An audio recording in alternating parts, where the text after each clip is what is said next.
Aquí comienza Paralímpicos, el podcast del Comité Paralímpico Español, con David Blay.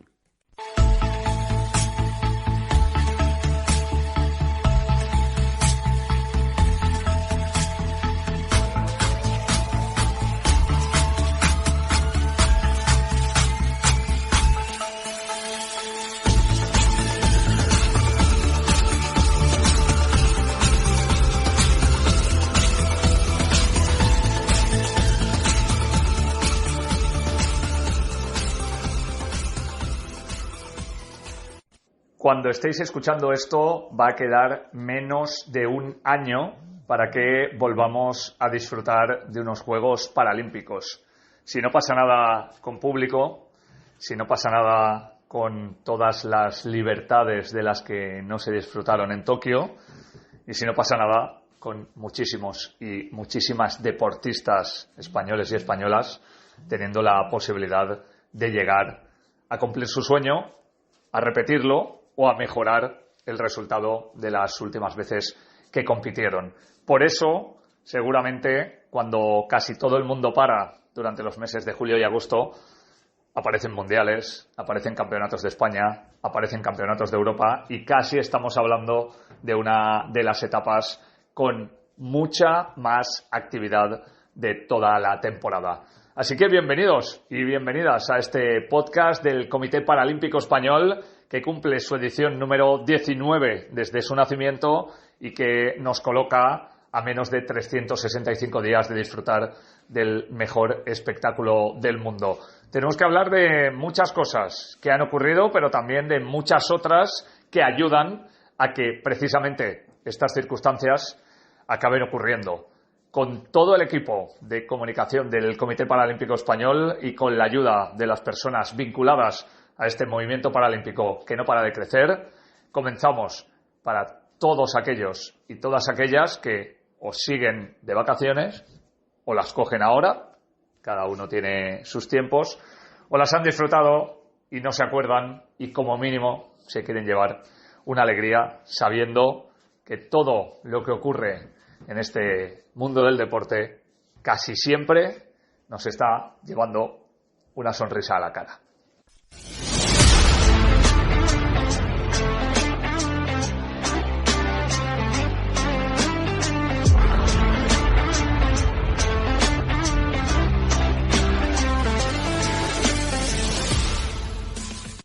Le ha dado tiempo a descansar, pero también a seguir los innumerables eventos que hemos tenido durante todo este mes de agosto a lo largo y ancho del territorio nacional e internacional, tanto europeo como mundial. Así que, como siempre, nuestra primera parada, la más rápida, casi como si se tratara de una entrada al pit lane en boxes en el Mundial de Motociclismo o de Automovilismo, es la de la mesa de Isabel Domínguez, una de las responsables del Departamento de Comunicación del Comité Paralímpico Español, para que en formato flash, si es capaz de resumirlo, nos cuente todo lo que ha ocurrido a nivel de resultados durante los últimos 30 días. A falta de un año exacto para el comienzo de los Juegos Paralímpicos de París 2024, el equipo español cuenta ya con 40 plazas clasificatorias en 7 deportes diferentes: atletismo, baloncesto, ciclismo, natación, piragüismo, tiro y tiro con arco. Muchas de ellas han llegado en las últimas semanas, así que vamos a repasarlas. El mes de agosto comenzó con la disputa en Manchester del Campeonato del Mundo de Natación, del que España se trajo 28 medallas y 9 billetes a los Juegos.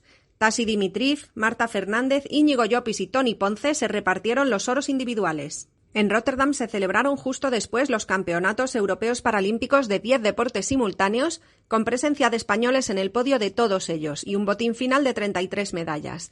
Allí la selección masculina de baloncesto en silla de ruedas se proclamó subcampeona y certificó su presencia en París 2024. Además, el ciclismo acumuló 14 medallas, 4 el judo, 3 el tiro, 2 el bádminton, el tenis en silla, el tiro con arco y el taekwondo, una la boccia y otra el goalball, además del bronce del equipo femenino de baloncesto. 6 plazas más para París 2024 llegaron en el Campeonato del Mundo de Piragüismo de Alemania, donde David González Mella consiguió una medalla de plata. Por último, el Supermundial de Ciclismo de Glasgow, que reunió las pruebas de pista y carretera, no repartió billetes a París, pero sí dejó 9 metales para España, 6 de ellos a manos de Ricardo Ten. Si hay una suerte en el deporte paralímpico es que las historias no dejan de aparecer. Y si hay una suerte en el deporte paralímpico es que a la creciente profesionalización se une también el hecho de que haya personas que no solo ejercen como atletas de élite, sino que realizan muchos más aspectos de su vida más allá de lo que tiene que ver con los resultados deportivos o los entrenamientos. Y ahí siempre entra otro de los compañeros del Comité Paralímpico Español para hablarnos no solo de la vida deportiva, sino de la doble o hasta de la triple vida que tienen algunos y algunas atletas.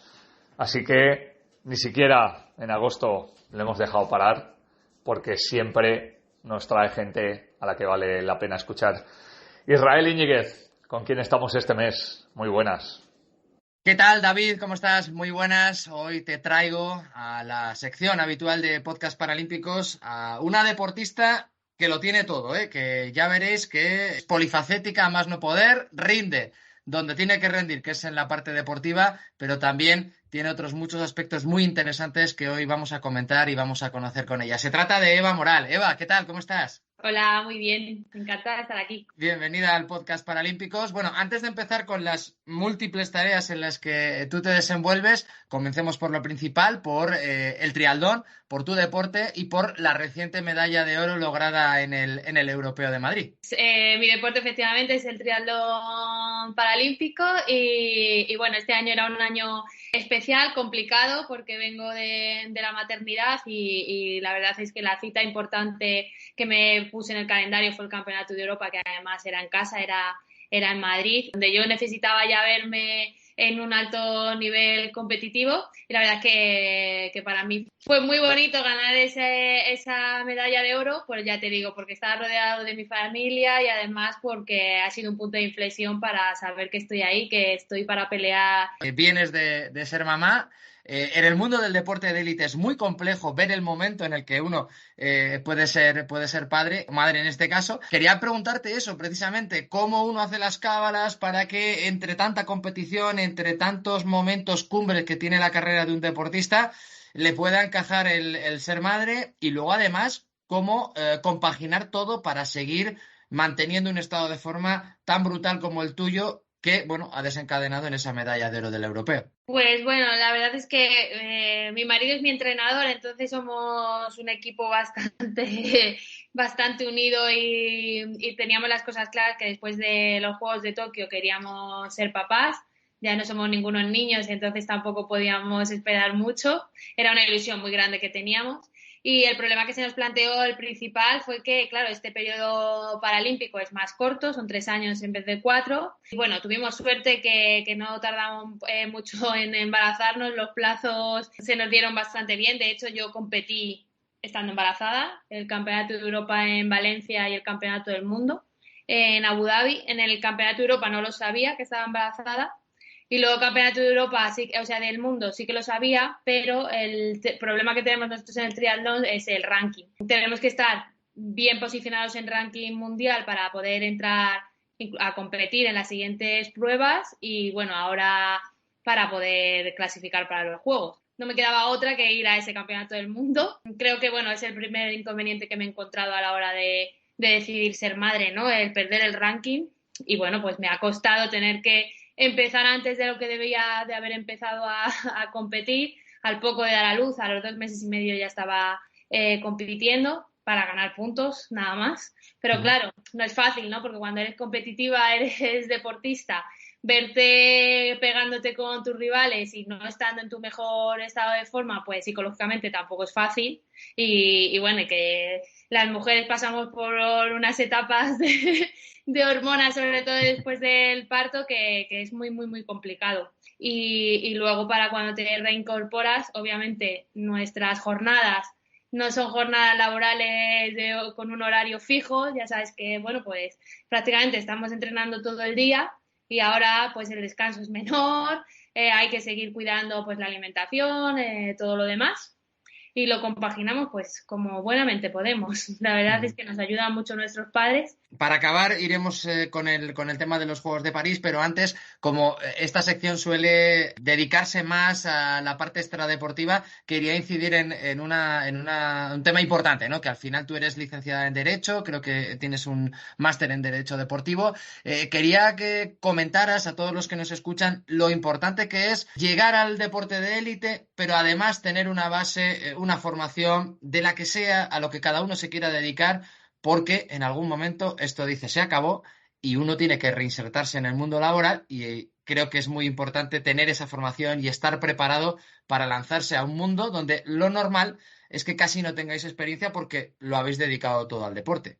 Sí, bueno, eso es fundamental. Yo creo que cada vez los deportistas lo tenemos más claro, ¿no? Tener una formación, obviamente para el día después del deporte de alto nivel, pero también para tu día a día. La formación es importante en todos los aspectos. Aquel que no se dé cuenta que en su vida deportiva está tratando con otros diferentes ámbitos en los que tiene que tener también conocimientos, pues le pueden hasta engañar, ¿sabes? Entonces las personas tienen que formarse.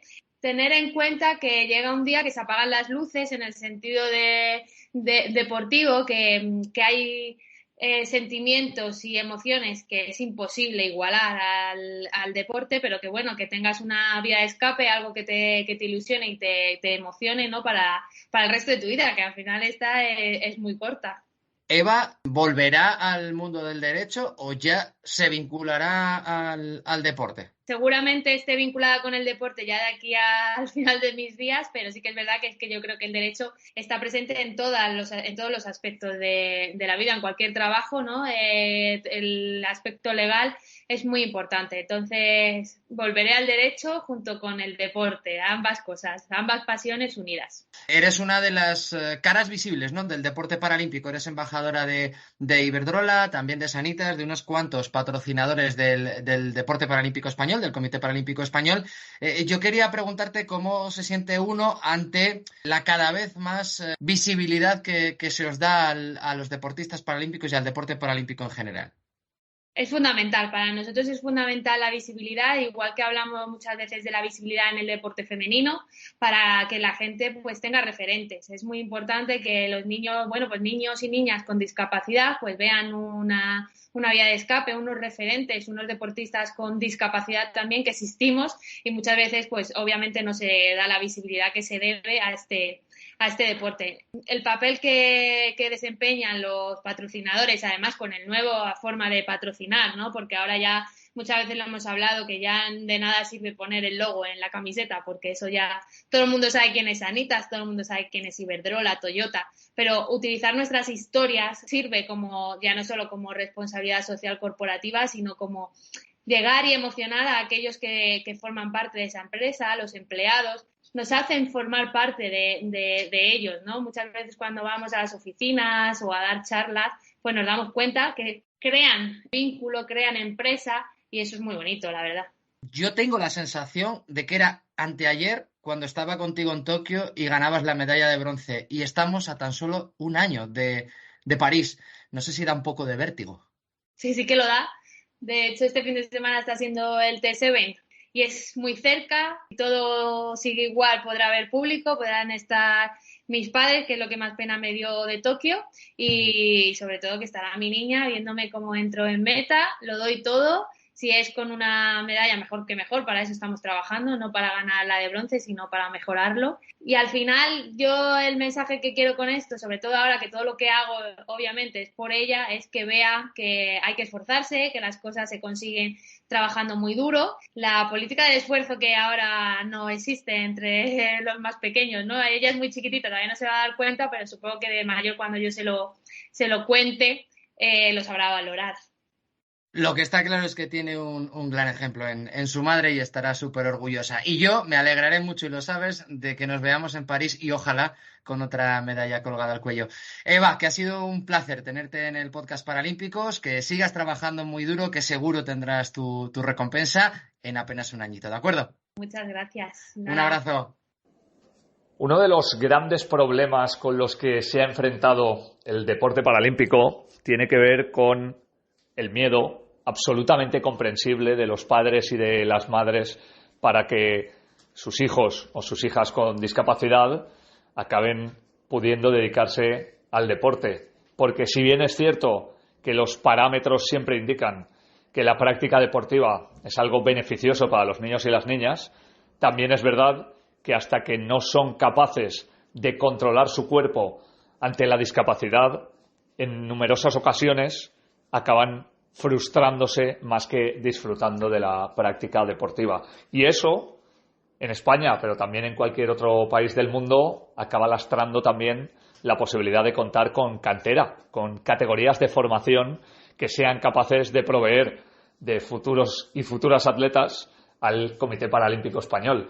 Sin embargo, desde hace años, y por suerte, se dispone de un programa que ha conseguido ir paliando esta circunstancia, y no solo eso, sino también ir ilusionando a muchísima gente en muchísimos lugares de España, donde prácticamente ya se están buscando niños y niñas con talento en todo el territorio nacional. Y por eso, en esta sección en la que siempre hablamos de las personas que están en segundo y en tercer plano, pero que son muy importantes para que lo que contamos en primer plano acabe ocurriendo, nos hemos ido a hablar con Iván Vivaracho, que es el responsable del programa denominado Relevo Paralímpico. El Relevo Paralímpico es un proyecto que se realiza a nivel autonómico, en colaboración con las federaciones territoriales de cada comunidad autónoma y también generalmente con la Administración Pública, la Dirección General de Deportes de la comunidad y con un patrocinador de la comunidad en cuestión. El programa consiste en la localización y captación de jóvenes con discapacidad para iniciarlos en la práctica deportiva. De esta forma vamos a iniciar a futuros deportistas con discapacidad de forma que algún día puedan llegar a convertirse en deportistas paralímpicos de élite. Estas barreras, pues bueno, generalmente se trata de la formación de técnicos, ya que la formación de técnicos escasea o no es lo suficientemente buena cuando hablamos del entrenamiento de personas con discapacidad. Muchos de ellos no tienen los conocimientos necesarios para poder llevar a cabo estos entrenamientos. También la prestación de material deportivo, y es que el material deportivo de deportes de personas con discapacidad es generalmente mucho más caro que el material deportivo que se encuentra al acceso de cualquier persona. Y también vamos a trabajar bastante en la creación de una estructura de clubes inclusivos dentro de la comunidad, de forma que todas aquellas personas que quieran iniciarse tengan cerca de su localidad de residencia un club donde poder practicar el deporte que desean. El relevo paralímpico ha ido creciendo a lo largo de los años y cada vez se ha ido impulsando en nuevas comunidades autónomas. La primera de ellas fue la Comunidad Valenciana, que se inició en 2016 gracias al impulso de la Fundación Trinidad Alfonso y al Comité Paralímpico Español, y durante 5 años fue la única comunidad autónoma que contó con el proyecto de relevo paralímpico, incluyendo más de 2.000 personas con discapacidad que se iniciaron en la práctica deportiva. A partir de 2021 fue, como digo, creciendo en nuevas comunidades, y las nuevas en incorporarse fueron la región de Murcia y Canarias. En 2022 se incluyeron como nuevas comunidades dentro del relevo paralímpico el País Vasco y Castilla y León. Y en 2023 se han incorporado recientemente la Comunidad de Madrid y La Rioja. Desde 2021, cuando se incorporaron Canarias y la región de Murcia a relevo paralímpico, además de la ya existente Comunidad Valenciana, hemos alcanzado a más de 2.000 personas con discapacidad, de las cuales aproximadamente unas 500 se han iniciado en el deporte paralímpico gracias a relevo paralímpico. Muchas de ellas, además, han tenido una licencia deportiva, lo que ha permitido un incremento aproximado de un 30% de media entre las comunidades autónomas en las cuales relevo paralímpico lleva aproximadamente 2 años trabajando. En cuanto al futuro de relevo paralímpico y en lo que quizás estamos viendo cada día más los frutos que relevo paralímpico está dejando gracias a estos 2 o 3 años de trabajo que llevamos en varias comunidades, es que los deportistas cada vez vayan escalando más a lo largo de la pirámide deportiva, de forma que alcancen esa cúspide del deporte paralímpico, como pueden ser el Pronadop o quién sabe si quizás llegar a participar en unos Juegos Paralímpicos. Algunos de los deportistas se han iniciado en la práctica deportiva gracias al relevo paralímpico, ya compiten en campeonatos nacionales absolutos, otros de ellos ya han pasado a competir en competición internacional, Algunos de ellos que han destacado más han sido seleccionados por los equipos de promesas paralímpicas, en los cuales el Comité Paralímpico Español también hace un gran esfuerzo junto con las federaciones nacionales. Y tenemos el caso también de algunos deportistas que ya han alcanzado medallas en campeonatos del mundo absoluto. Desde Relevo Paralímpico continuaremos apoyando a estos deportistas para que continúen en esa escala hacia el alto rendimiento paralímpico, y también continuaremos, por supuesto, trabajando en la base, porque al final cuanto mayor y cuanto más sean las personas que realizan deporte paralímpico, mayor será el nivel del deporte paralímpico en nuestro país y, por tanto, mayores serán las posibilidades de que estos jóvenes con discapacidad quizás continúen escalando en la pirámide del deporte paralímpico. Hay personas que son rápidas de mente, hay personas que son rápidas de cuerpo y hay personas que son rápidas en todos los ámbitos. Y tener esa capacidad de ser veloces, pero también de controlar todas las circunstancias que hay alrededor, hay muy pocas. Esa es la realidad. Los deportistas y las deportistas que se han dedicado a intentar bajar los cronos, muchas veces nos cuentan que tienen que entrenarse mucho más porque la presión de tener que pelear contra un corto espacio de tiempo a veces es incluso mayor que la de tener que hacer una prueba que se alarga. Y eso además en el día a día también ocurre, porque tú te preparas para hacer algo que va a durar muy poco, pero luego en tu vida personal y sobre todo cuando vas creciendo profesionalmente, todo es más una carrera de fondo que una carrera de velocidad. Entonces este símil lo ponemos en marcha porque la protagonista que tenemos en el día de hoy tiene muchas cosas que contar de todos estos aspectos, y quien nos la va a presentar, como siempre, es el director de comunicación del Comité Paralímpico Español. Luis Leardi, ¿cómo estás? Muy buenas. Hola, ¿qué tal? Un saludo para todos. Y hoy tenemos también, como siempre, a otra pionera. Tenemos una mujer ciega total que fue deportista de alto nivel en 3 Juegos Paralímpicos, nada menos: Barcelona 92, Atlanta 96 y Sydney 2000. Su nombre es Raquel Díaz Caro. ¿Qué tal estás, Raquel? Hola, ¿qué tal? Muy bien, muchas gracias. Pues además de un importante currículum deportivo, pero a mí me gusta también destacar que en la actualidad pues su trayectoria profesional le ha llevado a ser directora de responsabilidad social, mujer y diversidad de Transports Metropolitans de Barcelona, con lo cual una persona ciega ahí al frente de esta dirección en esta institución, pues nos parece también bastante destacable, y de todo ello vamos a hablar un poco con Raquel. Pero primero quería empezar por la parte deportiva de cuando éramos jovencitos, ¿verdad? Raquel y yo coincidimos en los Juegos de Barcelona en 92. Y en aquella época, bueno, un poquito más tarde llegaste a tu culmen en el año 98, en el Mundial de Madrid, que te proclamaste campeona del mundo con una marca de 12.51 en 100 metros lisos, que fue récord del mundo. Lo que yo digo siempre, hay pocas mujeres que sean capaces de correr 100 metros lisos en 12.50, además en el año 98, pero además siendo una persona ciega, pues es muy, muy digno de destacar. Bueno, la verdad es que fue una época de mi vida muy intensa, muy dedicada, pues justamente a la preparación de la competición. Empecé a practicar actividad física en general muy pequeñita y bueno, enseguida me tiré por el atletismo porque realmente era una disciplina que me entusiasmaba.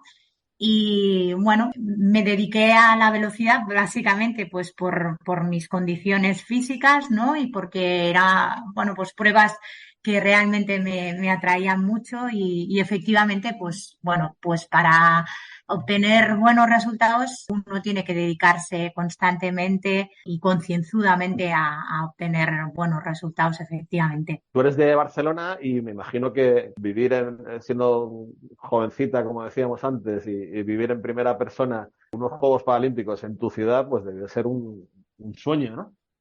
Sí, la verdad es que fue una cosa maravillosa, fue una experiencia brutal que la vivimos con una edad muy temprana. Yo tenía apenas 18 años. Fue de mis primeras experiencias internacionales y vivirla en Barcelona, efectivamente rodeada de amigos, de familia, de la gente más próxima en tu día a día, fue espectacular. Además que, bueno, ya lo conocéis todos, ¿no? Pero ciertamente Barcelona fue un punto de inflexión en el movimiento paralímpico y también por lo que respecta pues a la expectación, al público y demás. Y entonces, bueno, vivimos esa magia de la ciudad, ¿no? De toda la ciudadanía volcada con nosotros, ciudadanía y gente de fuera, ¿no? Entonces, bueno, yo siempre explico la anécdota de que mis padres vinieron a verme, obviamente, a la final de 100 metros lisos y no les dejaban entrar porque estaba el estadio lleno. O sea que al final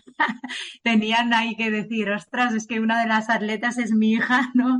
Por favor, déjenos entrar. O sea, es que era espectacular el apoyo que recibimos de toda la ciudadanía. Si a un aficionado al deporte paralímpico le preguntas por una velocista ciega, pues a todo el mundo nos viene a la cabeza, por supuesto, Puri Santamarta, con la cual coincidiste. Y bueno, pues que era un poco tu rival también, y ella ha tenido, yo creo que es la deportista española con mayor número de medallas de oro en los Juegos Paralímpicos, con lo cual estuviste un poquito a la sombra, ¿verdad?, de Puri Santamarta. ¿Qué tal llevaste esa época? Bueno, un poquito a la sombra, no siempre a la sombra de Puri Santamarta. Realmente, sí. Bueno, una deportista, una atleta referente en muchas pruebas, no solo en la velocidad. O sea que quiero decir que en realidad muy completa, una atleta muy completa, con la que, bueno, pues tuve la suerte de coincidir. Y bueno, y aprender mucho de ella también en muchos sentidos, ¿no? Precisamente por eso quizás fue mucho más retador, ¿no? El seguir preparándome y el seguir ahí al acecho de las marcas y de los resultados. Entonces, siempre teníamos ahí ese pique sano, ¿no? En el que normalmente ella salía ganadora, obviamente, pero cuando excepcionalmente yo lo había hecho, que había sido en más de una ocasión, pues ostras, era como muy gratificante. Creo que bueno, sí que en cierta manera marcamos historia y fuimos pioneras en este sentido. Después has estado en 3 Juegos Paralímpicos, como decíamos antes, después de los de Barcelona, pues la medalla paralímpica que conseguiste fue el bronce en los Juegos de Atlanta, y después llegaste a Sydney también, pero antes pasando por esa cima que me comentabas, que fue tu participación en el Campeonato del Mundo de 1998 aquí en Madrid, y ahí tuviste ese récord del mundo, ¿no? Es un poco de lo que más orgullosa estás. Bueno, es un gran resultado, obviamente, y además, bueno, pues eso, culminar con un broche de oro, ¿no? Nunca mejor dicho.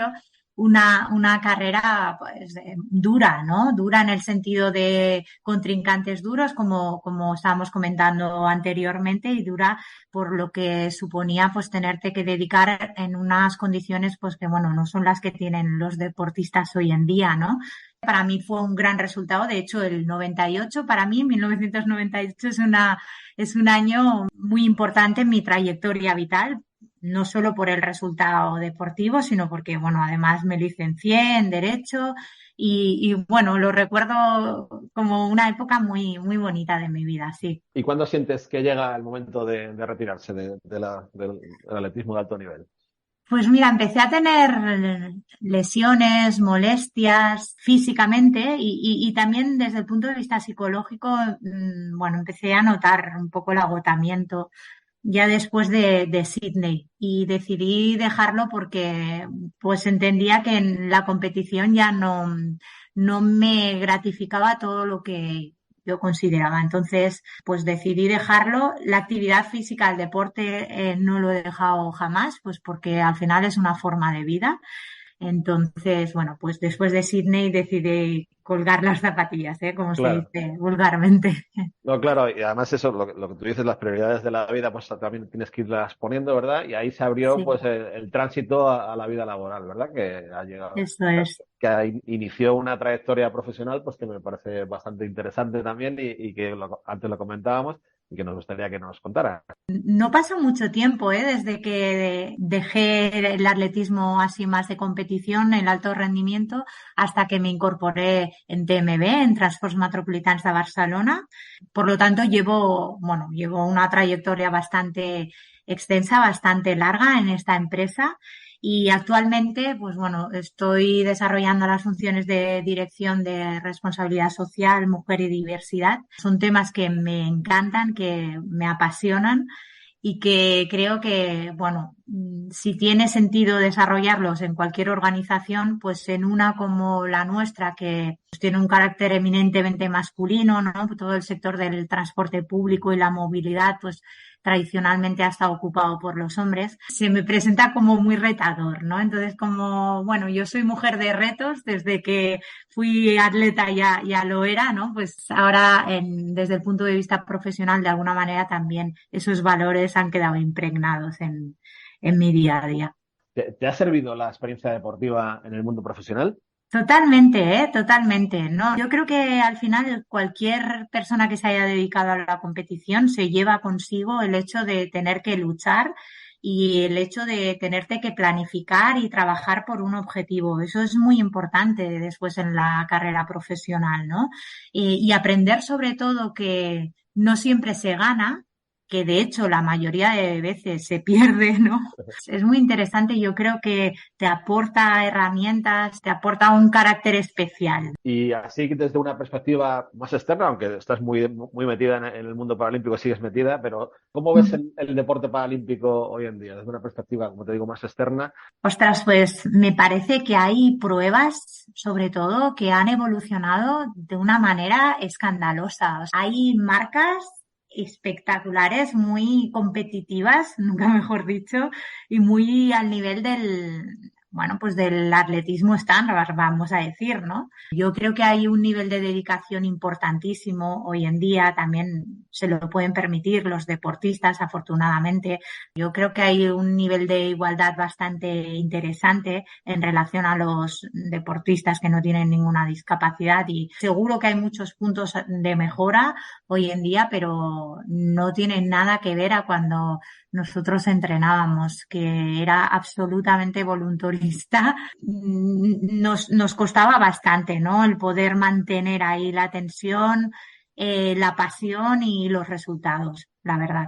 Siempre comparar épocas no tiene sentido por muchas cosas, pero sí para una persona que ha sido campeona del mundo, que conoce perfectamente su cuerpo y los límites a los que podía intentar llegar, una dedicación exclusiva, una alimentación como la que existe hoy día, la presencia de personas con y sin discapacidad que te ayudan a entrenarte mejor, sabiendo aquella marca que hiciste, que como ha dicho Luis en la introducción, hay pocas personas que vean y que no vean que son capaces de hacerla.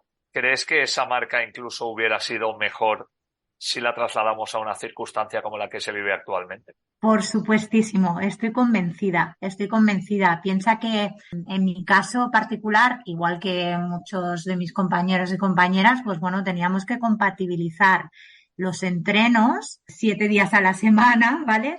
Pues bueno, pues con nuestras otras dedicaciones. Lo que has comentado, la alimentación, no había tampoco una cultura general bueno, de cuidarse desde este punto de vista. Los recursos que teníamos, entrenábamos y punto, sin más. Ni alimentación, ni otros cuidados, ¿no? Asociados, yo qué sé, psicología, fisioterapia, todo esto, ¿no? Que hoy en día está como muy normalizado y que cualquier deportista lo entiende como indispensable para la preparación de su carrera. Entonces era como muy excepcional para nosotros y lo teníamos de manera puntual cuando se acercaba la competición de turno. Tirábamos como podíamos y yo creo que lo hicimos bastante bien, a pesar de todo. Como siempre, echando una mirada al pasado para sacar conclusiones para el futuro. Creo que ha sido muy gratificante todo lo que nos ha contado Raquel. Como siempre, tener la suerte de hablar con pioneros y pioneras y que la gente de hoy día, estamos hablando de Gerard Descárrega, de Adi Iglesias, se dé cuenta que seguramente Raquel hoy sería una rival a batir teniendo las mismas circunstancias que ellos y que ellas, también ayuda a poner en valor. Y a mí me ha gustado mucho un trozo de la entrevista donde decía que está normalizada la alimentación, el descanso, la fisioterapia, la psicología, que es algo que era absolutamente impensable y no hablamos de hace un siglo, sino de hace apenas una década o década y media. Así que, Raquel, muchísimas gracias. Que siga esa apuesta también por la movilidad, por la sostenibilidad, por la diversidad, por la mujer en Barcelona y que durante mucho tiempo la gente de allí se pueda aprovechar de todo el expertise que tienes a nivel profesional y a nivel deportivo para que, sobre todo en ciudades tan grandes, vayamos hacia una movilidad mucho mejor y sobre todo integradora para todo tipo de personas. Muchísimas gracias, de verdad, y enhorabuena por la iniciativa. Me encanta el podcast y lo sigo realmente porque es una manera de estar en contacto con este mundo que me apasiona, también el mundo del deporte paralímpico. Y nada, a seguir. Un abrazo muy fuerte y muchas gracias. Un abrazo, Raquel.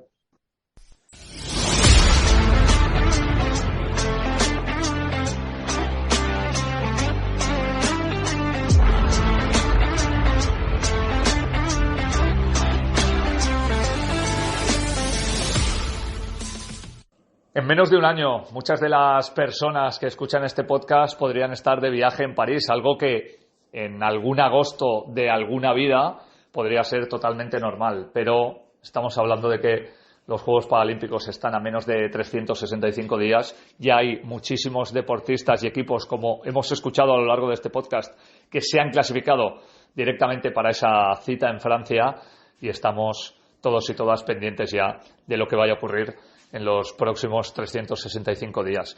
Lo contaremos aquí, siempre desde una perspectiva diferente, ligada desde el principio a la actualidad, pero buscando dar mucha más visibilidad a todas las historias que a veces no comparecen tan claramente y que, sin embargo, nos interesan muchísimo para que podamos entender que todo el universo paralímpico es mucho más que simplemente ganar una medalla.